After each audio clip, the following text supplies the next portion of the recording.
লোভ, হিংসা, অহংকার, কামনা, বাসনা, মোহ, মদ, মাৎসর্য, এইগুলা হইল জাহান্নাম।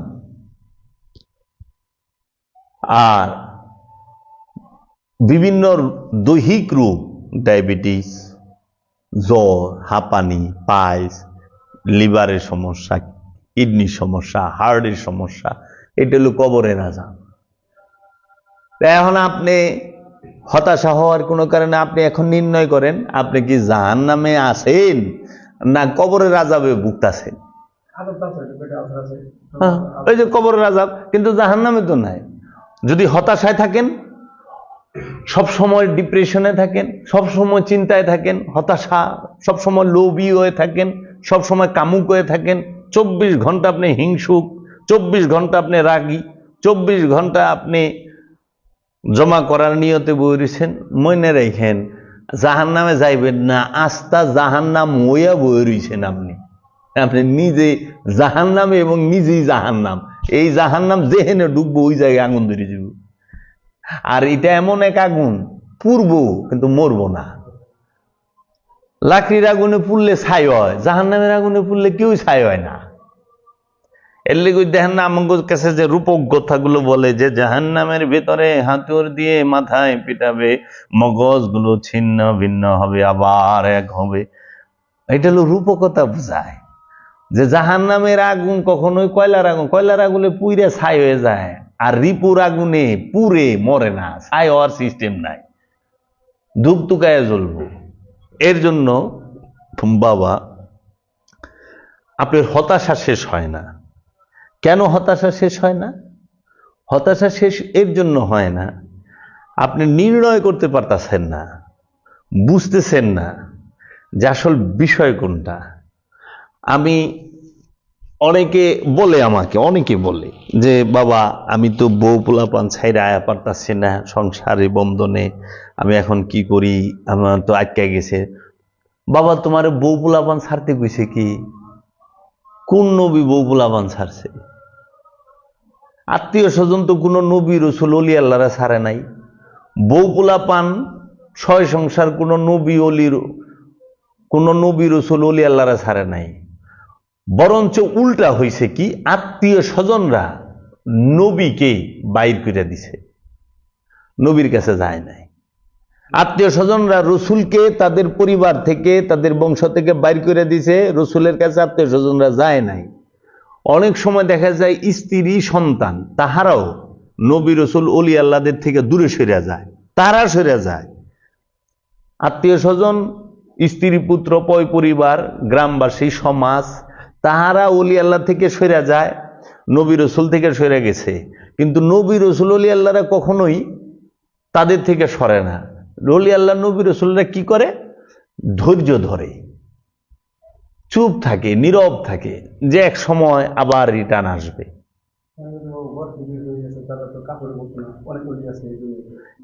এত ঘর থেকে বাইরে এসে বাবা বন্ধন আত্মীয়তার সম্পর্কের থেকে তো বাইরে নেই, তার পয় পরিবার অস্বীকার করে নাই, করছে। হ্যাঁ গুরু, আমার বাচ্চা তো কাপড় পরে না, মাসুম। আপনার 3 বছরের, 2 বছরের, 1.5 বছরের বাচ্চাটা কাপড় পরে? অনেক সময় ল্যাংটা ঘুরে না, তো ও কি আপনার থেকে সরে গেছে? ও তো সরে যায় না, ও অনেক সময় ঘুরবার লেগে বাইরেও যায়।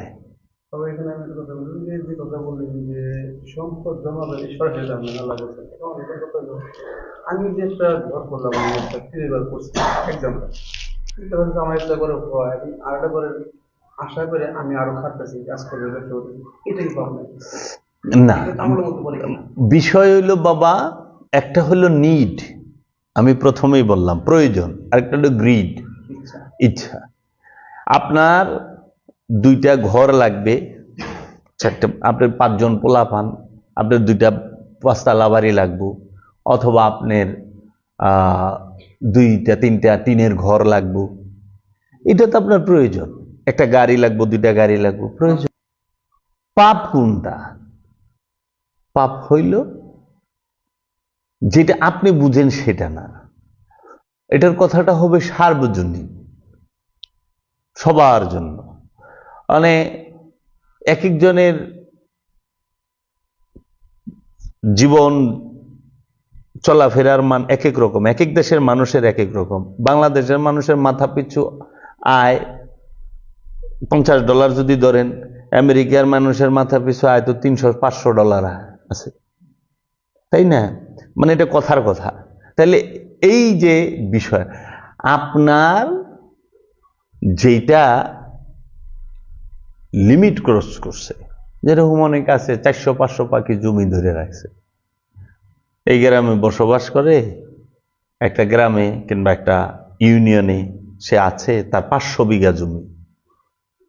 তো যেই দিক দিয়েই যান ওনার জমির উপর দা যাইতে হয়, ওই 500 বিঘা তো সে ধরে রাখছে, অনিশ ওইটা দিয়েই সে অন্যের উপরে কর্তৃত্ব খাটাইব। তা সে কি করব? অন্যের নিজের গোলাম বানানোর চেষ্টা করব। আয় আমার কথা মতো চলবে, আমার কথা শুনবি, যদি না শুনস তোরা আমার জমির উপর দা যাইবারও দিব না, এই জমি চাষবাদও করবার দিব না। বাস আপনার আন্ডারে এই যে আস্তে আস্তে আপনি জুলুম শুরু করবেন আপনার ইচ্ছা মতো। আপনি ওরে জমি দিলেন, এক পাখিতে 20 মণ দান হয়, আপনি কি করলেন? ওর থেকে 15 মণ লয়ে গেলেন, 5 মণ ওরে দিলেন। অত্যাচার হইল না? খাটায় খোটায়। তো এই যে এতটা, কিন্তু আপনি 2-4 পাখি 5 পাখি জমি আপনি রাখছেন, ফসল করে খান। শুধু তো একা খান না, অনেক 100 মণ দান হয়েছে 5 পাখি জমিতে, আপনি বছরের লেগে 40 মণ রাখলেন, 60 মণ বিক্রি করলেন। মানে বিক্রির যে টাকা সেটা তো আপনার কাছে, কিন্তু ওইটাও তো সেবা। আপনি ওইটা করছেন দেখে আরেকজনে খাওয়াইবার একটু সস্তায় পাইল, এটা কিন্তু ইবাদত। এবং আপনার ওই টাকাটা বড় না, সেবাটা বড়। যে আপনি মানুষকে 1 মণ ধান বিক্রি করছেন 1000 টাকা, কিন্তু 1 মণ ধান সে যে খায়া বাঁচলো, এটার অনেক বড় ইবাদত। আর আপনি তো শুয়েও থাকা পারতেন, দূর খেত খোলা কি করবে, এত কষ্ট, অত লাভ নাই, করুম না। কিন্তু রেজেক্ট আসবে কোথা থেকে যদি এটা না করেন? আপনার রেজেক্ট, মানুষের রেজেক্ট আপনার মধ্যে বই রয়েছে। আপনি এইভাবে চিন্তা করেন না কেন যে আমি মানুষকে সেবা করুন? যেরকম আপনি একটা লাউয়ের ক্ষেত করলেন, মানে আপনি নয়ন থেকে 2টা লাউ খাইবেন, কিন্তু লাউ তো আপনার জাংলায় ধরছে 200। আপনি এটা বাজারে নিলে ওই 30 টাকার লাউটা 20 টাকায় পাইব মানুষ। আপনারও 2টা পয়সা হইলো এবং সৃষ্টির সেবা হইল, জমিটাও আবাদি রইল, জঙ্গল হইল না। তো এইভাবে চিন্তাটা করেন। এর জন্য আপনি কখনোই এটা ভাইবেন না যে কামনা। এখন যার 100 বাড়ি আছে 2টা, এটা তার প্রয়োজন, কিন্তু যখন সে বাড়ি করব 50টা, তখন তো সেটা তার আশা আকাঙ্ক্ষা। ওই সময় হইল তার জবাবদিহিতা। 2 বাড়িতে তো জবাবদিহিতা না, 1 বাড়িতে তো এটা তো প্রয়োজন। এর জন্য রাইট, এর জন্য আপনি অবশ্যই কোনো ক্রমে ভিক্ষা করা যাবে না, কোনো ক্রমে ঋণ করা যাবে না।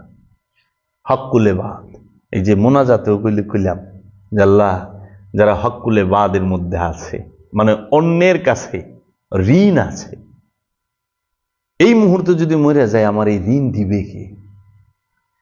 আর সে যদি আমারে ক্ষমা না করে, আমি জন্মচক্রের ফেরে পড়ব, তাও মহাশাস্তির ফেরে পড়ে। মাওলা গো, হক্কুলে বাদ থাকতে, ঋণ থাকতে আমার মরণ দিও না।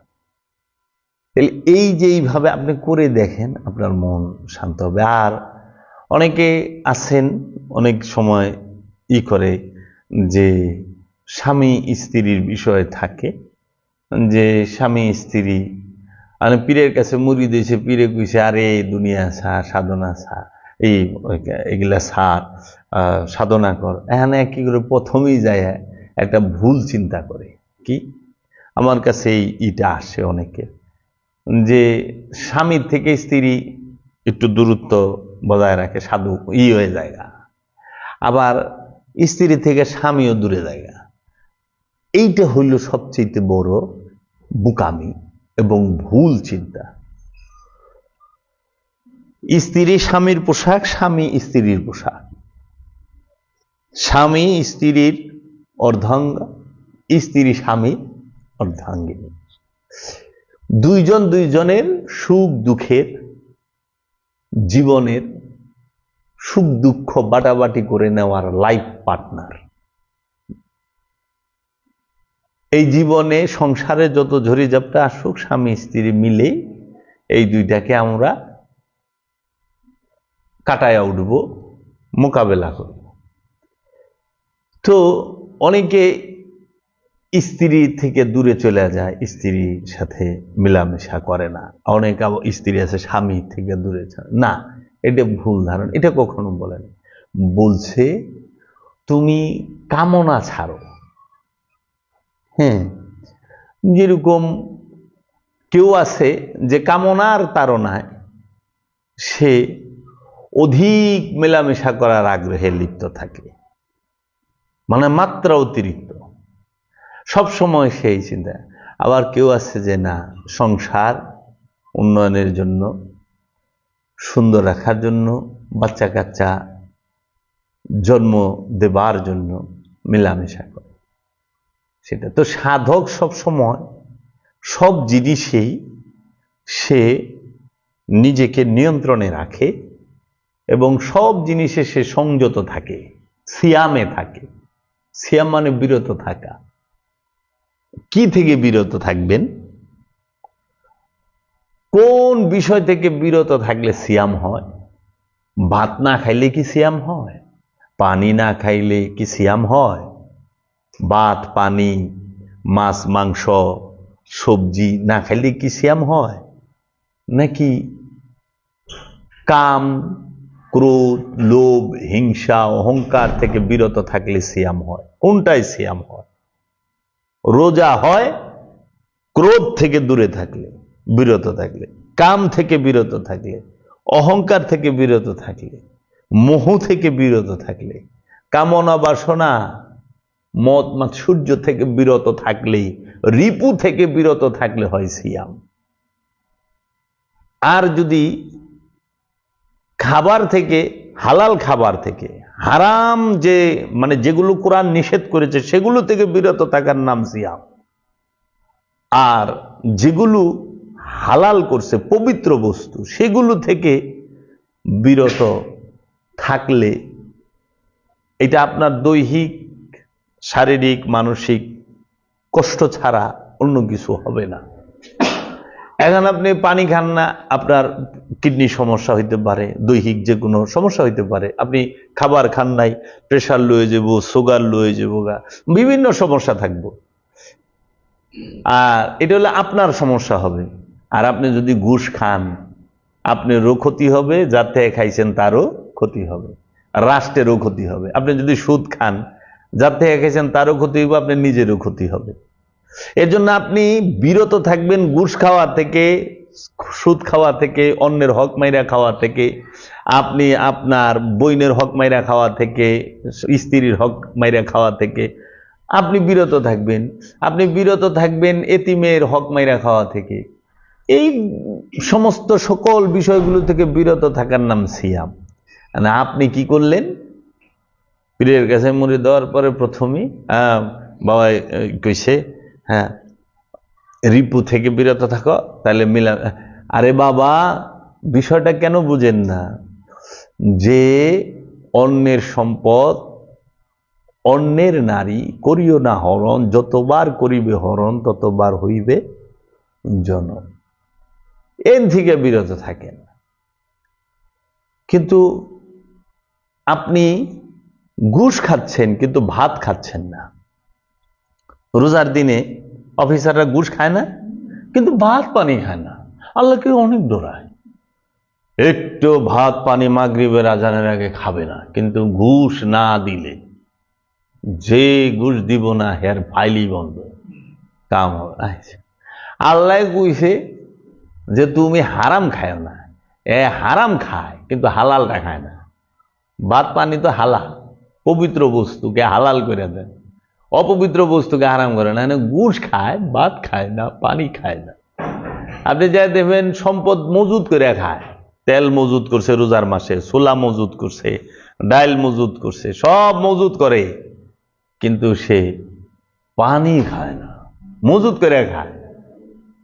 বড় বড় আড়তদার যারা কারবারি, বড় বড় ডিলার সবাই মজুদ করে, অধিকাংশ মজুদ করে, কিন্তু তারা রোজা রাখছে। এক রোজাটা দেখলে না ফেরেশতা আশ্চর্য হয়ে যায়, ভয়ঙ্কর রোজাদার। আমরা তো আশ্চর্য, এটা আবার কেমন রোজা, ভয়ঙ্কর রোজা।